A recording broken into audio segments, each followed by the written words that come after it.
우리가 예수를 잘 믿는 것 중요합니다.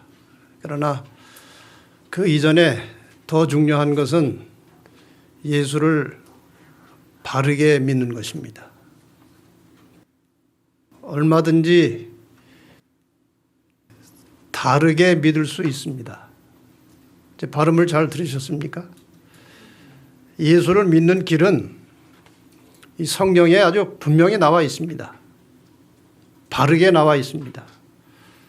근데 잘못 믿으면 다르게 믿을 수도 있기 때문에 제가 지금 연속적으로 이 2단 문제 시리즈를 가지고 예수를 바르게 믿는 길을 지금 몇 시간째 여러분에게 알려드리고 있는 것입니다.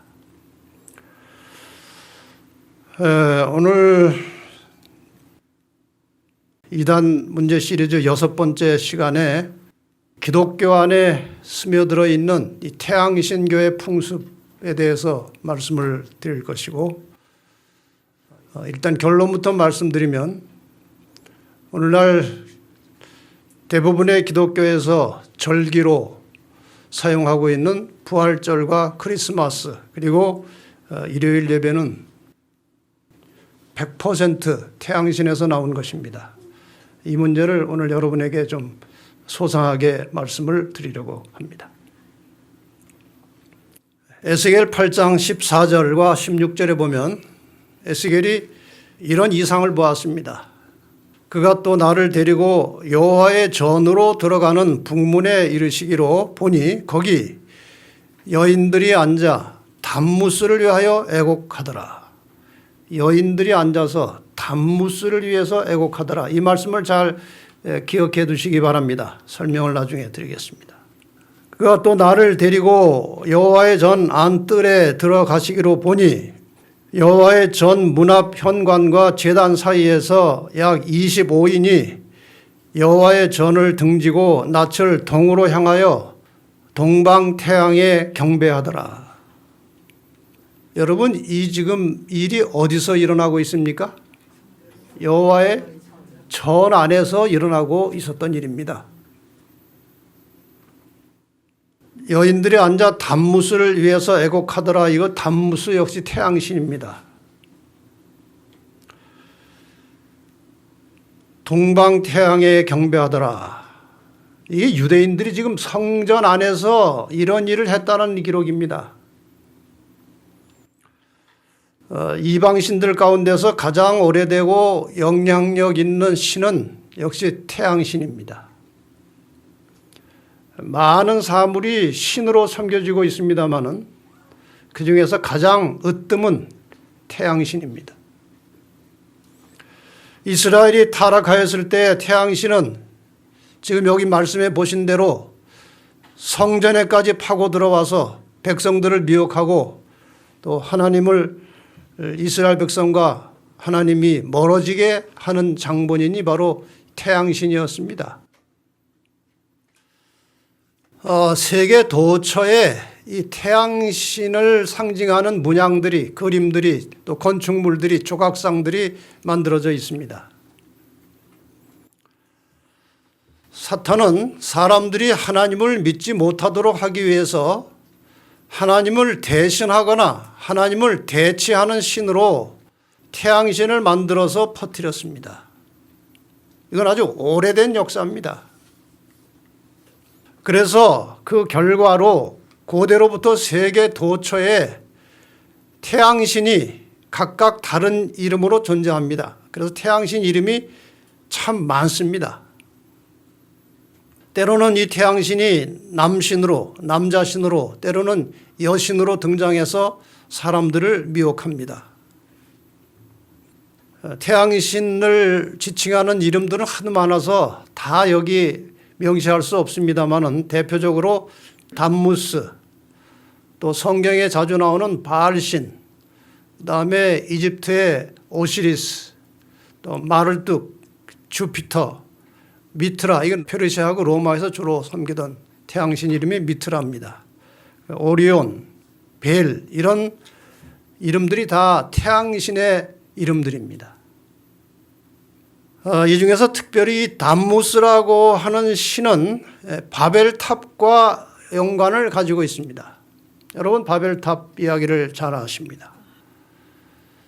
하나님께 대한 최초의 공개적이고 공식적인 반역은 바벨탑에서 시작되었고 그 유명한 태양신도 바벨탑과 관련이 있습니다.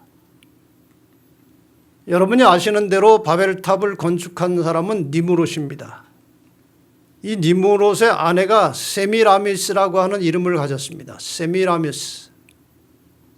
그런데 이 세미라미스가 남편이 죽은 다음에 이런 주장을 한 것입니다. 니무롯이 죽은 다음에 남편의 영이 태양으로 들어가서 남편이 태양신이 되었다. 이렇게 주장을 합니다. 그 얼마 있다가 이 세미라미스는 사생아를 하나 낳게 됩니다. 그런데 이 사생아를 어떻게 핑계를 대는가 하면은 니무롯이 환생한 것이라고 그렇게 핑계를 대고 그 사생아의 이름을 담무스라고 이름을 지었습니다. 그런데 이게 원래 자기 남편이었으니까 남편이 환생한 것이니까 그 사생아와 다시 결혼을 합니다. 그래서 담무스가 그 세미라미스의 남편이 되는 겁니다. 그런데 불행하게 이 담무스도 40살에 멧돼지에 받쳐 죽었다고 합니다. 그래서 세미라미스는 남편 담무스를 애도하면서 아주 슬프게 울었습니다. 언제? 봄에 그렇게 울었다고 합니다. 그러면은 봄에 태양신이니까 언제 힘이 납니까? 겨우 내내 거의 죽어 있다가 봄에 힘이 납니다. 그래서 봄에 담무스가 돌아와서 풍성한 수확을 준다고 그렇게 가르쳤습니다. 여러분 이 이야기는 여러 태양신에 관련된 신화 중에 가장 유명한 신화 중에 하나입니다. 태양신의 부활을 선전하는 신화입니다. 태양신이 살아나는 그런 신화. 후에 이제 고대 바벨론이 건국한 후에 세미라미스와 담무스는 바벨론의 아주 중요한 신이 되어서 이제 숭배를 받게 되는 것입니다. 아까 성전 마당에 앉아서 여인들이 앉아서 누구를 위해서 애곡했다고 그랬어요? 담무스를 위해서 애곡했다고 그랬죠. 그가 또 나를 데리고 여호와의 전으로 들어가는 북문에 이르시기로 보니 거기 여인들이 앉아 담무스를 위하여 애곡하더라. 이 담무스는 태양신이고 남자신입니다. 물론 여신도 태양신 노릇을 하는 경우도 있지만 이 담무스는 남자신입니다. 그러니까 여자가 애곡을 하면 나온다는 것입니다. 이게 다 아주 복잡한 부도덕한 이야기와 관련들을 다 가지고 있어요. 그런데 이 담무스 신이 얼마나 그 이스라엘 속에 깊이 들어가 있는지 이스라엘의 그 달력 명칭은 1월, 2월, 3월이 1월이 니산월이고 2월이 이하월이고 다 월 이름이 되어 있는데 그 봄철에 해당하는 4월의 이름이 담무스예요. 그만큼 이 태양신의 영향이 유대인들 속에 깊이 들어가 있었던 것입니다. 왜 애곡을 했는지 제가 설명을 드렸지만 봄에 강력한 태양이 떠올라서 이 만물을 소생시키고 풍성한 수확을 달라고 이방신에게 기도하는 것입니다. 유대 여자들이 이런 일을 했다는 거예요.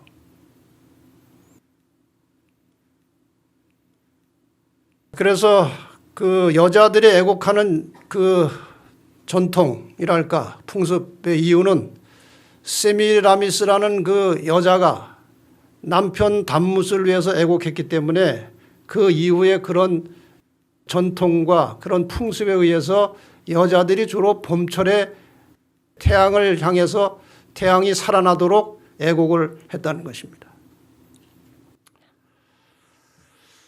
그런데 여러분이 이제 종종 어떤 책에서 보실지 모르겠는데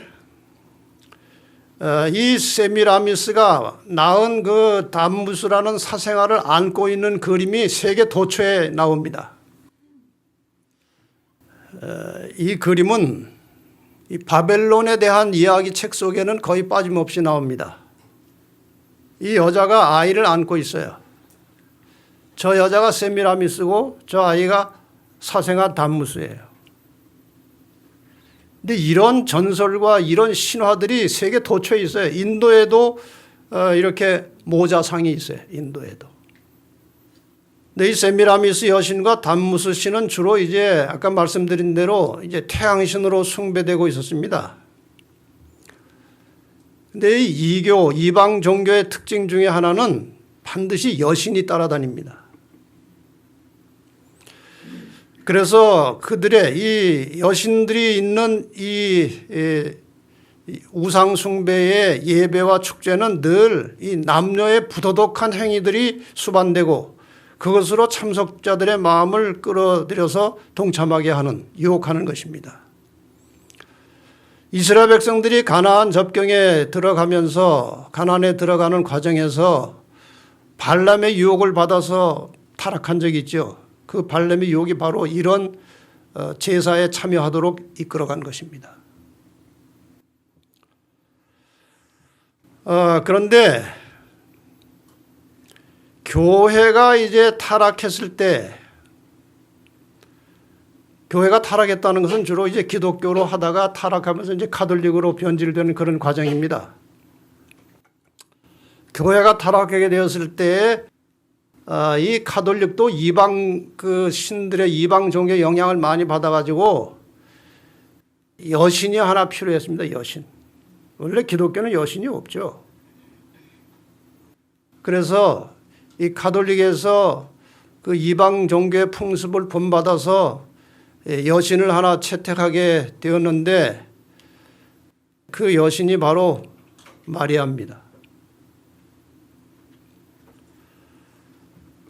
그래서 이 마리아가 예수를 안고 있는 그림을 여러분이 자주 보실 것입니다.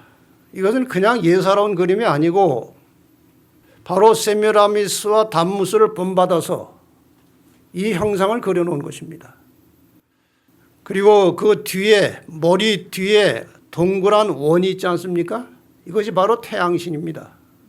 그래서 이 가톨릭에서 나오는 성자들이나 여러 그림들을 보면은 그 머리에 다 동그라미가 하나씩 다 들어있죠. 이게 바로 태양신과 관련되어 있는 것입니다. 그러니까 이 가톨릭은 이방 종교의 뿌리를 가지고 있기 때문에 그 내용 중에 그 태양신과 관련된 풍습이나 교리들이 상당히 많습니다. 지금까지도 많이 흔적이 남아있죠.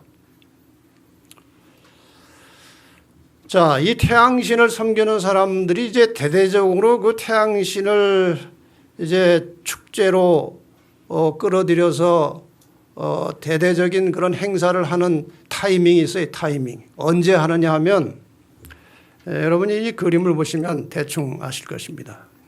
여러분 저기 밤낮이 있는데 이 밤낮의 길이가 추나 추동에 따라서 달라집니다. 그렇죠? 춘분에는 밤낮의 길이가 같습니다. 그리고 이제 춘분을 지나면서부터 태양이 지배하는 시간이 점점 길어집니다. 태양이 점점 강렬해집니다. 그래서 하지가 되면 절정에 올라갑니다. 하지로부터 다시 서서히 태양이 이제 힘을 잃다가 추분이 되면은 다시 밤낮의 길이가 같아집니다. 그리고 계속 밑으로 꺼져서 동지가 되면 태양이 힘을 다 잃어버립니다. 그 동지로부터 다시 태양이 이제 상승해서 춘분으로 올라가게 되죠. 여러분 저 도표를 잘 보시면 태양이 상승하는 지점이 있어요. 언제입니까? 태양이 언제 상승해요? 춘분에 상승합니다. 그리고 동지에 상승합니다. 그래서 이 태양신을 섬기는 사람들이 춘분을 태양의 부활로, 동지를 태양의 탄생으로 경축을 하게 되는 것입니다. 그래서 저 두 날이 굉장히 중요한 거예요. 자, 이 배경을 가지고 여러분이 이제 들어보시면 부활절과 크리스마스에 대해서 이해를 좀 하실 것입니다. 기독교 부활절의 유래를 좀 설명을 드리겠습니다. 그런데 이 내용들을 이제 우리가 문서나 여러저러 이런저런 정보를 가지고 이제 분석을 해보면은 굉장히 복잡합니다. 그리고 사람마다 말하고 주장하는 것이 다 조금씩 또 달라요. 또 지역마다 국가마다 또 다르고요. 그래서 제가 여러 문서와 자료들을 종합해서 이제 정리를 간단하게 했습니다. 초기 기독교 당시에 로마에 거대한 2대 종교가 있었습니다. 로마라고 하는 제국 하에 큰 종교, 뭐 잡다한 종교들이 많이 있었지만 가장 대표할 만한 두 종교는 기독교와 태양신교입니다. 이 거대한 두 종교 집단을 이 황제들이 어떻게 융합을 시킬 것인지에 대해서 많이 고민을 했습니다. 특히 로마의 콘스탄틴 황제는 이 기독교와 태양신을 융합시키기 위해서 아주 집요하고 끈질기게 노력한 황제입니다. 콘스탄틴 황제가. 그래서 이 기독교와 태양신교와의 혼합 과정을 이제 우리가 역사적으로 간략하게 요약해 보면은 콘스탄틴에부터 시작됩니다. 서기 300년 당시까지 기독교는 로마에 아주 극심한 박해를 받았습니다. 그런데 콘스탄틴 황제가 나오면서 313년에 밀란 칙령을 내려서 기독교의 박해를 중단하고 기독교를 공식적으로 인정해서 자유를 주었습니다. 핍박하지 않았습니다. 마음대로 믿으라고 할 뿐만 아니라 기독교를 장려했습니다. 자기가 또 기독교인이라고 공언까지 했습니다. 이 콘스탄틴이 이렇게 기독교에 대해서 유화 정책을 사용한 것은 자기가 진심으로 기독교인이 돼서 그런 것이 아니고 이 로마 제국 안의 큰 두 종교, 자기가 통치하고 있는 이 로마 제국 안의 큰 두 종교, 기독교와 미트라, 태양신 종교를 혼합시켜서 하나로 만들고자 하는 목적을 가지고 있었던 것입니다. 마침내 321년에 일요일 휴업령을 발표합니다. 그래서 기독교 예배일도 거의 일요일 예배로 정착이 되어버립니다. 이런 일들이 벌어지고 있는 것입니다. 이런 분위기 속에서 수많은 태양신교 미트라 이교도들이 황제의 권위에 의해서 기독교로 개종하고 그 결과로 이교도들의 교리와 풍습이 교회 안으로 이렇게 섞여서 밀려 들어오기 시작했습니다. 그래서 기독교와 태양신교가 서서히 이렇게 혼합되는 일이 벌어진 것이죠. 여기 한 교회사 책에 보면 이렇게 그 당시 상황을 기록하고 있습니다. 이제 기독교는 단지 명목상 그리스도인을 가장한 사람들이 다수를 이루고 큰 비율을 이루고 주류를 이루게 되었다. 그러니까 기독교 사회로 이방 종교를 믿는 미스라 교도들이 들어오기 시작했는데 얼마나 많이 들어오는지 원래 기독교인들보다 이방 종교 미스라 태양신을 섬기다가 기독교로 개종해 들어온 사람들이 더 많아진 것입니다. 세력이 더 커진 것이에요. 그러니까 그들은 명목상으로는 기독교로 개종을 했지만 전에 이교도일 때와 다를 바가 없었다. 그래서 오류와 타락이 홍수처럼 교회에 밀려 들어왔습니다. 이렇게 해서 이제 기독교와 태양신교가 이렇게 섞여지는 과정에서 탄생한 교회가 가톨릭 교회입니다. 이러한 분위기에서 태양신을 섬기던 이교도들이 태양신 부활절을 자꾸 지키니까 기독교에서는 이것을 그냥 방치하지 않고 예수 부활절로 만들어서 교회에다가 적용을 하기 시작한 것입니다. 이건 원래 태양신의 그 기념 행사입니다. 부활절은.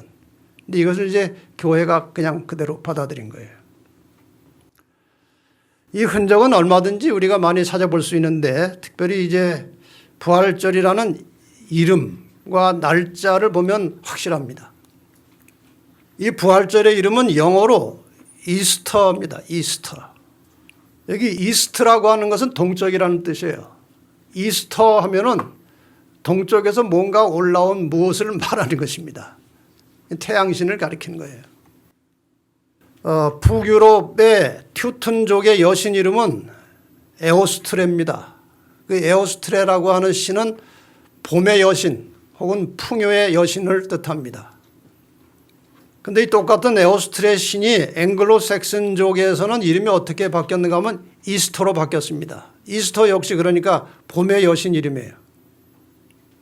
사사기 2장 13절과 14절에 보면 곧 그들이 여호와를 버리고 바알과 아스타롯을 섬겼으므로 여호와께서 이스라엘에게 진노하사. 이렇게 바알은 태양신인데 거기 또 뭐까지 붙어 있는가 하면 아스타롯이라는 여신이 붙어 있습니다. 이 아스타롯이 바로 이스터 여신과 같은 것입니다. 그러니까 지금 우리가 부활절, 이 기독교에서 사용하는 부활절도 영어 이름으로는 이스터입니다. 그러니까 그냥 이방 여신 이름을 그대로 붙여서 쓰고 있는 거예요. 부활절을 만든 목적이 무엇인가? 콘스탄틴 황제가 태양신교 이교도들이 지키고 있던 부활절과 거의 같은 성격의 축제를 기독교에 유입함으로써 이교도들을 교회로 유입시키고 또 기독교인들을 이교화시켜서 상호 동화시키려는 목적으로 이렇게 만들어진 것이 부활절입니다. 날짜까지도 비슷하게 만들었습니다. 부활절을 섬기는 태양신교 교도들이 주로 이 부활절 지내는 것은 춘분 전후입니다. 춘분을 기준으로 됩니다.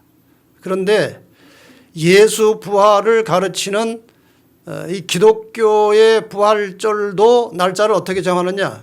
해마다 조금씩 다르지요. 정해진 날이 없고 해마다 다른데 대개 무엇이 기준인가? 춘분이 기준이에요. 대개 기독교인들이 부활절이 어떻게 정해지는지 모르고 그냥 그날 따라가고 있는데 기준은 이것입니다. 춘분이 지난 후 첫 번째 보름이 지나고 맞이하는 첫 번째 일요일이 부활절이에요. 좀 복잡하지만 이렇게 계산해서 해마다 부활절 날짜를 정하게 되는 것입니다. 아까 잠시 보신 대로 이 부활절은 춘분과 관계가 있고 크리스마스는 동지와 관계가 있는 것이죠. 그래서 예수 부활일까지도 춘분과 연관시켜서 태양신과 관련을 갖도록 해놓은 것입니다. 이게 다 사탄의 전략이죠. 이 부활절과 관련된 신화는 이 나라 저 나라에 많은데 상당히 인상적인 이 부활절 신화 중에 하나가 이집트에서 나온 신화입니다. 이런 신화가 전해져 내려오고 있습니다. 모든 신들을 관장하는 신들의 아버지격인 라신이 있었습니다. 라신. 여기에 이제 그 자식으로 오시리스라는 신이 있습니다. 그 다음에 그 동생 세트라는 신이 있습니다. 이게 다 신화예요. 근데 상당히 중요한 가르치는 바가 있는 것입니다. 오리시스의 아내가 이시스라는 여신입니다. 이런 관계에서 이런 이야기가 전해진다는 것이죠. 어느 날 동생, 모래폭풍의 신이라고 불리우는 세트가 태양신 형 오리시스를 죽입니다. 그러니까 오리시스의 아내 이시스가 그 신들의 아버지격인 라신을 찾아가서 죽은 남편을 살려달라고 애원합니다. 그러니까 이 신들의 아버지격인 라신이 이시스에게 1년에 한 번 살려주겠다 하고 그 살려주는 날짜를 춘분으로 한 것입니다. 태양이 커지는, 태양새가 커지는 춘분을 그런 날로 정한 것입니다. 다 의미가 있는 것이죠. 태양은 겨울철에 힘을 잃고 봄철에 힘이 시작되기 때문에 태양과 관련된 신화들은 거의 다 이와 비슷한 것들입니다. 그런데 부활절에 주로 무엇이 등장합니까? 토끼하고 계란이 등장합니다. 부활절에 왜 토끼와 계란을 사용합니까? 사람들은 잘 모르고 그냥 합니다. 왜 토끼와 계란을 쓰는지. 겨울에 힘을 잃었던 태양이 봄철에 살아날 때 사람들은 그 해에 많은 수확과 풍요로운 결실을 원합니다. 그래서 부활절에는 당연히 태양신을 섬기는 이교도들이 부활절에 기원하는 것이 무엇이냐? 풍요와 다산을 기원합니다. 토끼와 계란은 다산의 상징입니다. 제가 이런저런 문서를 들춰보니까요. 토끼는 한 번에 5마리 내지 6마리 새끼를 낳는데 한 번에 새끼 낳고 나서 24시간이 지나면 다시 새끼를 가질 수 있다고 그래요.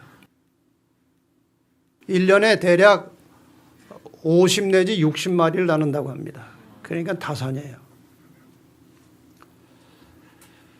계란은, 닭은요, 하루에 하나씩 납니다. 이 계란에서 닭이 나오는 거 아니에요.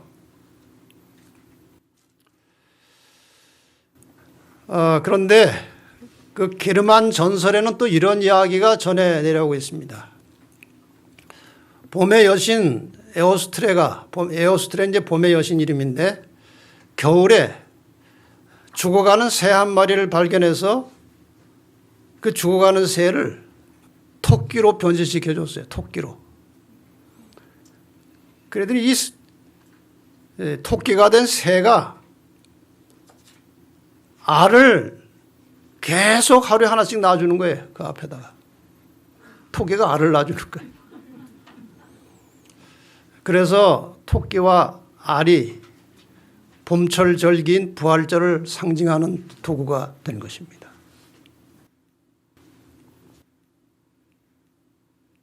이 계란과 관련된 전설이 또 따로 또 하나 있습니다.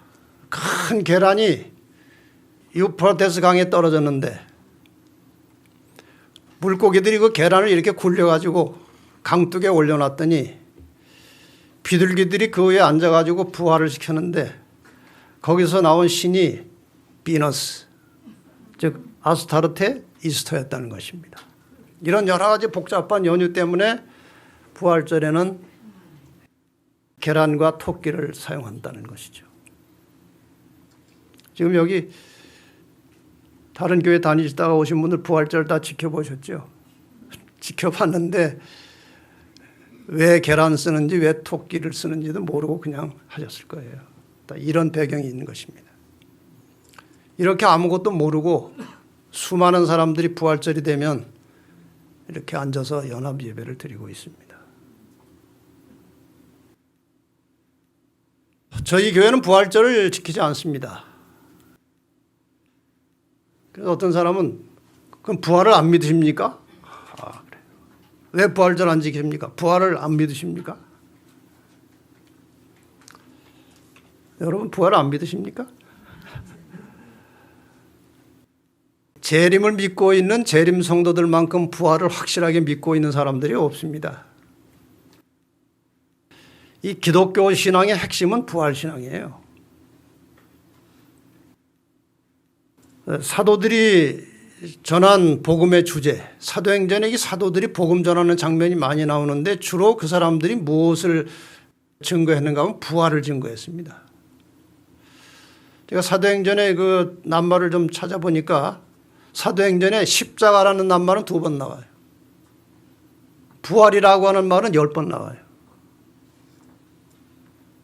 그만큼 사도들의 복음 전도의 핵심은 부활이었어요. 사도행전 1장 20절에 항상 우리와 함께 다니던 사람 중에 하나를 세워, 이제 가룟 유다가 이제 죽었으니까 하나를 다시 보충을 해야 됩니다. 하나를 세워 우리로 더불어 예수의 부활하심을 증거할 사람이 되게 하여야 하리라. 여기 여러분 이 지금 새로운 제자를 하나 유입시켜서 해야 될 일을 명시하고 있는데 십자가의 도를 전할 사람이라고 되지 않고 부활을 증거할 사람을 하나 뽑아내자고 그랬어요. 그렇다고 십자가를 무시하는 건 아닙니다만은 이 사도들이 지금 완전히 뒤집어져 가지고 새 사람이 되어서 아주 용감하게 나가서 복음을 전하는 것은 십자가와 죽음과 함께 부활을 목격한 것입니다. 그래서 용감해졌어요. 죽어도 살 수 있다고 하는 그런 부활의 확신과 믿음을 갖게 됐을 때 제자들은 굉장히 용감해진 것입니다. 사도행전 4장 33절에도 사도들이 큰 권능으로 주 예수의 부활을 증거하니 무리가 큰 은혜를 받았다 되어 있습니다. 부활을 증거했어요. 사도들이 주로 부활을 말하는 것입니다. 사도행전 17장 32절에도 저희가 죽은 자의 부활을 듣고 혹은 기롱도 하고 혹은 일에 대하여 내 말을 다시 듣겠다 하니 제자들이 주로 부활을 전하니까 이 부활의 기별을 듣고 놀리는 사람도 있고 진지하게 다시 한번 들어보자는 사람도 있었다 이것이죠. 로마서 6장 5절에 만일 우리가 그의 죽으심을 본받아 연합한 자가 되었으면 또한 그의 부활을 본받아 연합한 자가 되리라고 말씀하십니다. 베드로전서 3장 21절에는 물은 예수 그리스도의 부활하심으로 말미암아 이제 너희를 구원하는 편이 곧 침례라. 이와 같이 부활은 기독교 신앙의 중추와 같은 것입니다. 그러나 이 부활에 있어서 중요한 것은 부활한 날짜나 요일이 아니고 예수께서 부활하신 사실 그 자체입니다. 그것이 우리의 믿음의 대상이 되는 것입니다. 그러므로 우리는 항상 부활의 소망을 가지고 현재 모든 고난과 시련을 참고 견디는 그런 신앙이 필요합니다. 여러분 부활절을 지키지는 않지만 늘 가슴속에 심령 속에 부활의 신앙을 간직하고 용기 있게 사시기를 바랍니다. 기독교 성탄절 역시 아까 도표에서 보신 대로 동짓날 다 죽은 태양이 다시 태어나는 그런 축제로 태양신 숭배자들이 지내던 절기입니다. 그래서 이 태양신을 섬기는 사람들의 그 태양 탄생 축제 절기를 기독교에 유폐해 놓은 것이 바로 성탄절입니다. 이 기독교가 태양신을 이제 유입할 때에 태양신의 축제를 들여올 때의 그 시대는 로마 시대고 그 신은 미트라 신이었습니다. 태양신. 좀 거슬러 올라가면은 이집트에 오시리스라는 태양신이 있었고 또 가나안 땅에서는 이 태양신을 바알이라고 불렀습니다. 그리고 이것의 근원은 바벨론의 니무롯입니다. 물론 담무스와 관련이 있죠. 그러면 니무롯은 이것을 어디서 받았습니까? 니무롯은 태양신 사상을 어디서 배웠어요? 이게 바로 루스벨이 집어넣은 사상입니다. 그래서 니무롯의 아내 세미라미스가 자기 남편 니무롯 태양신이 12월 22일 동짓날에 죽었다가 12월 25일에 환생했다고 주장한 것이 유래가 돼가지고 12월 25일이 태양신 탄생일이 된 것입니다. 그러니까 다시 태어난 니무롯의 생일이 12월 25일이에요. 그래서 세계적으로 이 태양신에 관련된 신화에 의하면은 세계 어디서나 태양신의 생일은 다 12월 25일로 통일되어 있습니다. 이 마지막 영웅이라고 하는 책을 제가 오래전에 구입해 놨었는데 이번에 처음으로 다시 한번 들춰봤어요. 이 책의 부제가 무엇인가 하면은 처음 영웅은 니무롯이라는 것입니다. 바벨탑을 쌓은 니무롯에서 마지막 영웅은 교황이라는 거예요. 성경에는 이런 이야기들이 나오는데 또 일반 세계 역사에도 그 처음에 사람이 아주 특출난 인물로 부각이 되면은 영웅이 됩니다. 영웅. 그 영웅을 신격화하는 과정이 있어요. 그래서 니무롯이 영웅이 됐다가 나중에 신으로 바뀌는 것이고 마찬가지로 교황도 지금 온 세계 영웅이죠. 그러나 조만간 이따 보세요. 신이 됩니다. 숭배를 받으려고 신이 되는 것입니다. 자, 생일을 한번 추적해 봅시다. 바벨론 니무롯은 말씀드린 대로 BC 2000년 이전 12월 25일에 출생했다고 전해지고 이집트의 호루스 씨는 BC 3000년경에 12월 25일 출생. 이 책 127쪽에 나오는 것입니다. 인도 크리시나 씨는 BC 900년경 12월 25일 출생. 페르시아의 미트라 BC 1200년경 12월 25일 출생. 프리기아의 아티스 BC 1200년경 12월 25일 출생. 그리스의 디오니소스 BC 500년경 12월 25일 출생. 여기 모두 다 태양신과 관련된 이 신들의 생일이 언제예요? 12월 25일이에요. 이렇게 해서 12월 25일은 태양신의 탄생일로 정해졌고 태양신을 섬기는 사람들이 가장 크게 축제를 벌이는 날이 된 것입니다. 근데 축제 방법은 좀 있는 그대로 솔직하게 표현하면 축제 방법은 진탕 만탕 먹고 노는 것입니다. 그게 이 태양신 섬기는 자들의 축제예요. 아주 즐기고 놀면서 온갖 부도덕한 범죄들을 양심의 가책 없이 축제 기간 동안에 저지릅니다. 다른 때는 좀 양심의 가책과 부담이 있었던 죄까지도 이 축제 기간 동안에는 다 해방되는 것입니다. 완전히 부도덕하고 아주 타락한 상태로 축제를 진행하는 것입니다. 로마에서는 거의 한 주간 동안 이런 축제를 벌입니다. 그런데 이런 축제일이, 이 태양 탄생일이 성탄절로 둔갑을 한 것이죠. 초기 기독교인들이 이 미스라 종교를 가진 사람들이 지키는 태양신 축제를 구경을 하게 됩니다. 참 신나요. 거대한 축제를 즐기면서 선물을 주고받고 흥겨워하는 모습을 보고 부러운 것입니다. 그 제도를 교회도 유입하고자 하는 생각을 갖게 되고 여기에 이제 콘스탄틴 황제가 영향을 미치는 것입니다. 그래서 이제 태양신 탄생을 축제할 수는 없고 예수 탄생일을 정하는 과정에서 그 당시에 태양신을 섬기는 사람들과 같은 날 축제를 해야 분위기도 그렇고 그렇지 않습니까?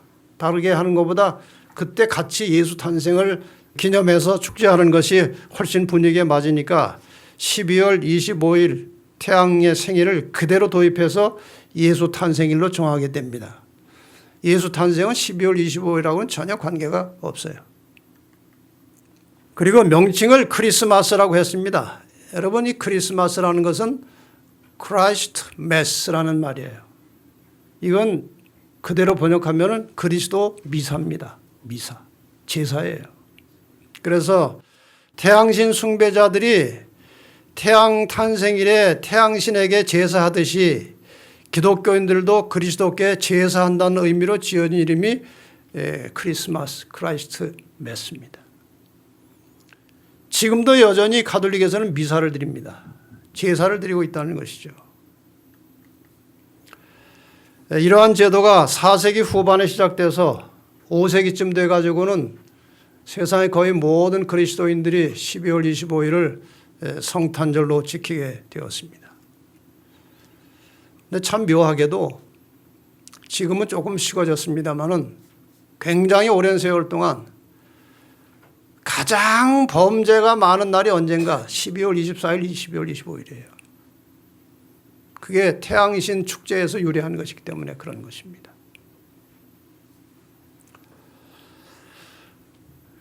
크리스마스는 우리가 인정하지 않지만 예수님의 탄생 자체는 중요합니까? 그것은 우리에게 말할 수 없는 복음이에요. 큰 복음이죠. 예수의 탄생을 성경에서는 큰 기쁨의 좋은 소식이라고 말합니다. 큰 기쁨의 좋은 소식. 누가복음 2장 10절에 보면은 천사가 그 들에서 양치던 목자들에게 나타났습니다. 그들에게 이르기를 무서워 말라. 보라, 내가 온 백성에게 미칠 큰 기쁨의 좋은 소식을 너에게 전하노라. 누가 태어났다는 것입니까? 메시아, 예수가 태어났다는 것입니다. 죄로부터 너희를 구원할 자 메시아 예수가 태어났다는 것입니다. 이것은 그 당시 목자들에게도 큰 기쁨의 좋은 소식이었지만 오늘날 우리에게도 예수님께서 이 땅에 오셨다는 사실은 얼마나 큰 기쁨의 좋은 소식입니까? 인류를 구원하시기 위해서 이 세상에 오신 예수님의 탄생, 그 날이 중요한 것이 아니고 그 소식이 중요한 것입니다. 우리가 즐거워해야 할 것은 예수님 탄생한 날이 아니라 그분이 오셔서 십자가에 죽으심으로 우리가 구원을 얻게 된 사실을 즐거워해야 하는 것입니다. 그리고 우리가 전해야 할 것은 크리스마스가 아니고 예수를 믿고 구원을 받으라는 기쁨의 소식입니다. 예수님과 부활과 탄생 중요한 것입니다.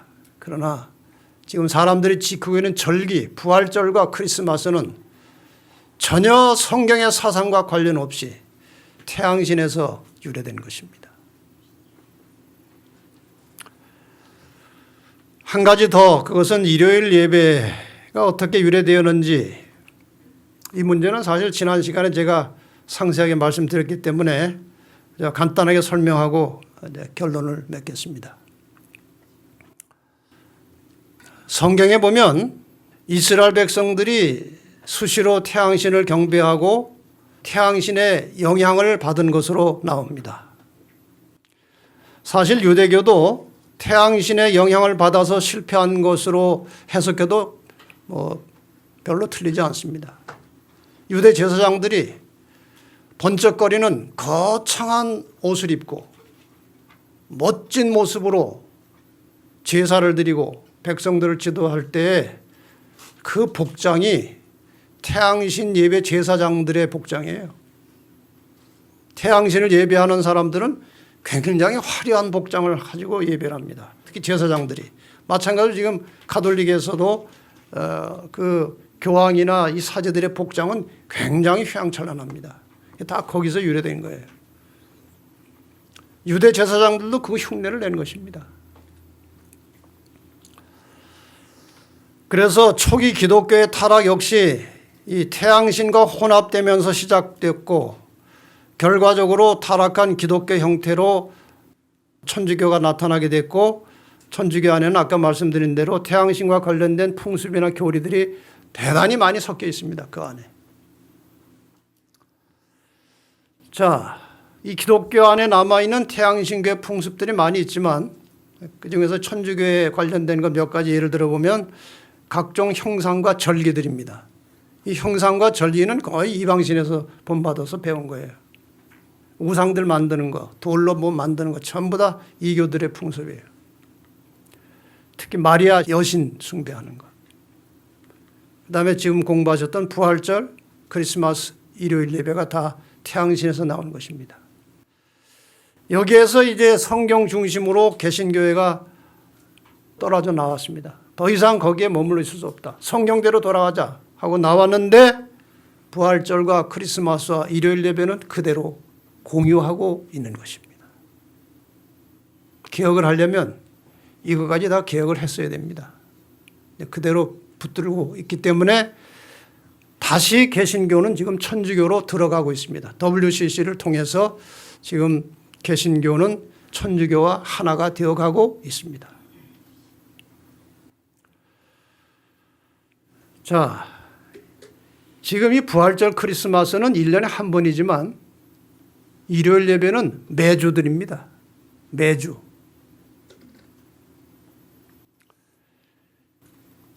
이 일요일 예배에 대해서 제가 이전에 한번 소개해드렸던 이 다빈치 코드라는 소설에 나온 이야기인데 이 다빈치 코드라는 소설은요. 성경대로 제대로 믿지 않는 기독교를 조롱하는 글귀가 많아요. 너희가 성경대로 믿으려면 제대로 해라 이것이에요. 너희는 지금 성경 종교도 아니고 엉뚱한 종교다는 가정하에 여러 가지 소설과 같은 이야기를 집어넣어서 기독교를 아주 추하고 부끄러운 집단으로 만든 책이 이 다빈치 코드예요. 역사적 사실들이 꽤 여러 가지가 들어있습니다. 이 중에 하나가 1권 353쪽에 나오는 이 이야기입니다. 심지어 기독교의 주일이라는 것도 이교도에서 훔쳐온 것이라네. 원래 기독교는 안식일인 토요일을 기념했어요. 하지만 콘스탄티누스 대제가 그날을 이교도의 태양 숭배일과 일치시키기 위해 옮겨버린 겁니다. 아주 정확한 판단이죠. 지금까지 많은 사람들이 이교도의 태양 숭배일 즉 썬데이에 교회에 출석하는 줄은 꿈에도 모르고 일요일 아침마다 예배를 드리러 가고 있죠. 이런 이야기를 하면은요, 어떤 분들은 그 개신교의 유명한 목사님들, 박사님들이 그렇게 많은데 이걸 몰라서 일요일날 예배하겠습니까? 그렇게 질문하는 사람들이 있어요. 여러분, 유대인들이요, 예수님께서 오셨을 때 메시아를 제대로 이해를 못했습니다. 아주 소수만 들에서 양치던 목자들 몇 사람, 먼 나라에 있던 동방의 박사들 몇 사람이 알아왔어요. 유대인들 전체는 집단적으로 몰랐습니다. 무지했습니다. 종교 암흑시대 동안에 카톨릭이 세상을 지배하고 성경을 덮어놓았을 때에 대부분 몰랐습니다. 진리를 모르고 있었어요. 성경에 보면은 언제나 집단은 실패합니다. 그 속에서 개인적으로 신실하게 하나님을 믿는 자들이 나타나서 하나님의 뜻을 전승해 오고 여기까지 온 것입니다. 네. 지금도 마찬가지입니다. 모르는 것입니다. 때로는 알면서도 너무나 깊어진 풍습이기 때문에 바꿀 수가 없는 것입니다. 제가 개신교 목사들에게 그런 얘기를 한두 번 듣는 게 아닙니다. 안식일이 옳습니다. 근데 지금 바꿀 수가 없습니다. 결국 올바른 신앙은요, 개인적으로 하는 수밖에 없어요. 여러분이 알아서 하셔야 돼요. 집단은 실패하는 것입니다. 여러분이 개인적으로 깊이 기도하시고 하나님의 말씀 중심의 신앙을 위해서 늘 성령의 지도를 따라서 사시도록 하나님께 간구하시기를 바랍니다. 그것이 길이에요. 결국 태양신에서 일요일 예배도 나오고 부활절도 나오고 성탄절도 나왔습니다. 이게 지금 기독교 안에 들어있는 대표적인 이교도의 풍습들입니다. 태양신교의 풍습들입니다. 하나님의 말씀에 인간의 생각을 혼합해서 하나님을 섬기는 것은 인류가 타락한 이후로 즉시 시작된 일입니다. 하나님이 믿으라고 하는 룰이 있어요. 거기에 사람의 생각을 자꾸 집어넣는 것입니다. 어떻게 볼 때 그것은 외형적으로 보면 하나님을 예배하는 것처럼 보이는 것 같습니다. 하나님을 예배하는 것입니다. 하나님을 찬양하는 것입니다. 그래서 처음에는 차이가 없어 보이지만 나중에는 심각한 문제가 발생하게 되는 것입니다. 대표적인 사례가 여러분이 잘 아시는 대로 가인과 아벨의 제사입니다. 이게 나중에 살인사건까지 이어집니다. 가인이 농산물로 제사 드리는 것은 악한 일이 아닙니다. 악한 일입니까? 악한 일이 아니에요. 그것은 단지 하나님의 말씀에 사람의 편리한 생각을 혼합해서 다른 신을 섬기려고 한 것이 아니고 하나님을 섬기려고 했던 것입니다. 그러나 다른 생각을 섞는 순간에 길을 벗어나게 되는 것이죠. 하나님은 그분의 말씀을 그대로 순종하기를 원하십니다. 이게 하나님의 마음이에요. 예수님께서 이렇게 말씀하셨습니다. 좁은 문으로 들어가라. 멸망으로 인도하는 문은 그 길이 넓어 그리로 들어갈 자가 많고 생명으로 인도하는 문은 좁고 길이 협착하여 찾는 이가 적음이니라. 여기 두 문이 있습니다. 멸망으로 인도하는 문이 있고 생명으로 인도하는 문이 있습니다. 그런데 다수는 많은 사람들은 쉽고 편한 넓은 길로 들어갑니다. 그러나 정말 하나님 뜻대로 살고자 하는 사람들은 길이 좁고 협착해서 가는 길이 어려울지라도 주님이 가신 고난의 길을 따라서 사는 것입니다. 여러분, 죄악 세상에서 하나님 뜻대로 사는 것이 결코 쉬운 일이 아니에요. 투쟁이 필요합니다. 하나님의 도우심이 필요합니다. 인내가 필요한 것입니다. 이것이 진정한 신앙의 길이에요. 끝으로 성경절 2개 보고 마치겠습니다. 디모데후서 4장 2절로 4절입니다. 너는 말씀을 전파하라. 때를 얻든지 못 얻든지 항상 힘쓰라. 범사에 오래 참음과 가르침으로 경책하며 경계하며 권하라. 때가 이르리니 사람이 바른 교훈을 받지 아니하며, 이게 요즘 시대입니다. 바른 교훈을 받지 아니하며 귀가 가려워서 자기의 사역을 좇을 스승을 많이 두고 또 그 귀를 진리에서 돌이켜 허탄한 이야기를 좇으리라. 여러분, 성탄절이나 부활절이나 다 허탄한 이야기들입니다. 많은 사람들이 그 길을 따라 사는 것입니다.